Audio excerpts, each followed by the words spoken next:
Vamos ter aí um terceiro ponto de vista sobre esse assunto, é o Gabriel Freire, que é advogado criminalista, vai conversar com a gente, já está na ponta da linha. Muito boa noite para você, doutor Gabriel.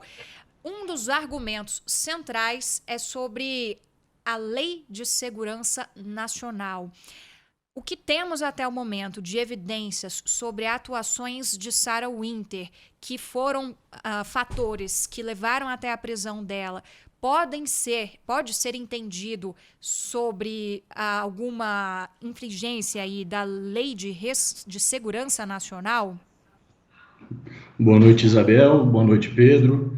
Muito obrigado pelo espaço e reiterar, como sempre faço nas oportunidades, que o debate público que a Band vem promovendo é sempre importante nesse momento sempre de defesa da democracia. Então, muito obrigado pelo espaço. Bem, eu confesso que não tive acesso ainda à decisão do ministro Alexandre, então não pretendo apontar nenhum elemento concreto que poderia dar ensejo a uma prisão temporária, como é o caso. Mas, pelo que tenho acompanhado das informações veiculadas na imprensa, não vislumbro nenhum ato concreto que justifique uma prisão. Veja, no momento é importante separar o que é correto, o que é imoral, o que é antiético, do que de fato é um crime. E usar uma interpretação extensiva, a meu ver, da Lei de Segurança Nacional para permitir uma prisão é sempre algo muito complicado. A gente não pode esquecer que a Lei de Segurança Nacional foi uma lei sancionada pelo presidente Figueiredo nos últimos anos do regime ditatorial no Brasil. Então, talvez um paradoxo você querer fazer uma interpretação extensiva dessa lei em defesa da própria democracia. Eu vejo que alguns atos, sim, algumas falas da Sara podem ser interpretados como talvez antidemocráticos ou não constitucionais, mas não são crimes. Eu não vi pela imprensa nada criminoso. Talvez o ministro Alexandre tenha informações além das que eu tenho. Mas, reitero, o direito penal ele não é uma ferramenta de mera repressão, não é uma ferramenta de mera repressão e assim não é a prisão temporária. Você usar a prisão temporária como mera resposta a algo do qual se sentiu provocado é sempre muito temeroso. Pelo que a gente teve, são poucas informações ainda, né, doutor Gabriel, Isabel, da decisão do ministro Alexandre de Moraes, até porque há um sigilo aí em parte desse processo, né, então a gente não tem a íntegra, né, da decisão, mas pelo que se apurou, há a investigação de uma organização criminosa, uma organização, né, um grupo que se reuniu para a prática de crimes, né, e por isso o ministro então teria aceitado o pedido da Procuradoria-Geral da República para decretar a prisão desses ativistas. Com base, claro, né, em delitos, como o senhor bem destacou aí, previstos na Lei de Segurança Nacional. O senhor acredita que essa prisão temporária ela vai precisar de mais elementos para ser renovada ou daqui 5 dias ela pode ser automaticamente renovada? A sua pergunta é muito boa porque existem alguns problemas nessa prisão temporária. Se a gente analisa ela puramente de forma técnica, claro que sem acesso à decisão do ministro Alexandre é perigoso eu querer adentrar 100% na questão técnica, mas com base nas informações que a gente tem, o próprio doutor Tangerina antecipou que o rol previsto na lei de prisão temporária não contempla os crimes da Lei de Segurança Nacional. Até por isso é bem provável que tenha se utilizado da associação criminosa ou da organização criminosa. Agora, a gente precisa lembrar que tanto a associação quanto a organização criminosa constituem penais que dependem de um ímpeto subjetivo, de uma vontade subjetiva de se organizar com a intenção de praticar um crime. Então é uma exceção que a lei penal traz, a não criminalização dos atos preparatórios. Em regra, não se criminaliza atos preparatórios, então associação e organização criminosa são exceções, e justo pelo risco de consequências criminosas posteriores. Mas, reitero, pelas informações que tive acesso, não vislumbro no grupo, do grupo 300, um ímpeto meramente criminoso. Reitero, não se está aqui discutindo se as pautas deles são constitucionais ou não, mas daí para se partir a uma ferramenta mais repressiva do Estado, que é o direito penal, é algo muito grave.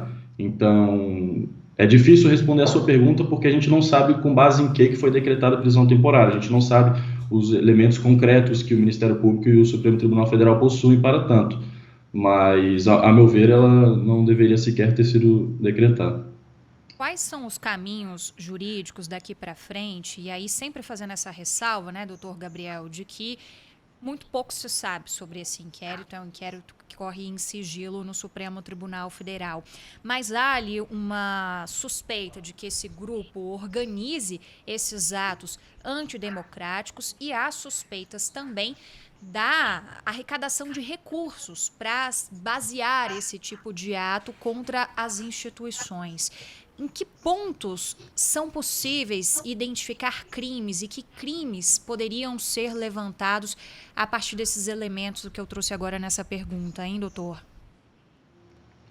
É difícil você vislumbrar crimes apenas por manifestações, é sempre complicado, ainda mais para um criminalista, buscar a criminalização de manifestações. Claro, o direito de liberdade de expressão, assim como qualquer direito fundamental, ele é restringível. A gente precisa, inclusive, pontuar isso, não existe direito ilimitado. A própria Constituição permite a ponderação de princípios e garantias fundamentais, claro, desde que em conflito com outros interesses, que é o caso, por exemplo, de criminalização de manifestações políticas e pessoais. No caso, é complicado, talvez ameaças, crimes contra a honra, mas para isso existem ferramentas jurídicas próprias que não uma prisão temporária. Eu não vejo, acho completamente desproporcional uma prisão temporária por ameaças ou uma calúnia, uma injúria, uma difamação, que no meu ver seriam os crimes passíveis de tipificação em razão de manifestações pessoais. Só para complementar o raciocínio, mas aí, por outro lado, é proporcional ir até a porta do Supremo Tribunal Federal, soltar fogos de artifício, manifestar ali várias ofensas aos membros da corte? São posturas que cabem dentro de um regime democrático ou são posturas que abrem margem para contestação? São posturas que não só abrem margem para contestação, mas que devem ser contestadas. A questão aqui é, o Estado possui diversas ferramentas de repressão, de ferramentas ilegítimas. E o direito penal é, sabidamente, a mais repressiva, a mais grave delas. Eu sempre, quando dou entrevistas, quando participo de bons debates públicos, informo que eu tenho uma posição um pouco filosófica, que eu sinto que se perdeu um pouco no direito de se questionar. O que eu vejo hoje é algo que vem sendo desenvolvido desde o início do Lava Jato, que foi uma investigação importante de combate à corrupção, mas que teve excesso. E um desses excessos é uma cultura que se criou de criminalização de tudo aquilo que se vê como errado. Então, um aumento expressivo de tipificação de condutas como criminosas e de repressão por meio do direito penal daquilo que não se concorda. O que para mim é um tiro no pé, porque se defende a democracia, o certo é defender a repressão mínima pelo Estado. O Estado deve ser repressivo naquilo que é limitado, não em qualquer manifestação contrária. Para isso, o direito traz outras ferramentas jurídicas que podem ser utilizadas, e, claro, eventualmente o direito penal, mas naquilo que se for vislumbrado uma ameaça, um crime contra a honra, isso já existem ferramentas próprias. É o que eu digo, não se está a defender a pauta de uma determinada manifestação, apenas a não utilização do direito penal como repressão daquela manifestação. Você está certíssimo ao afirmar que um ato antidemocrático é incorreto. Seria um absurdo qualquer um advogado defender uma pauta antidemocrática. Mas o que eu defendo não é isso. O que eu defendo é que o direito penal não é ferramenta legítima de combate a esses exageros. Eu quero agradecer ao Dr. Gabriel Freire, advogado criminalista, que conversou conosco ao vivo aqui no Bastidores do Poder da Rádio Bandeirantes. Obrigado pela entrevista, um grande abraço para o senhor, viu? Abraço, tchau, tchau. Um abraço, obrigada.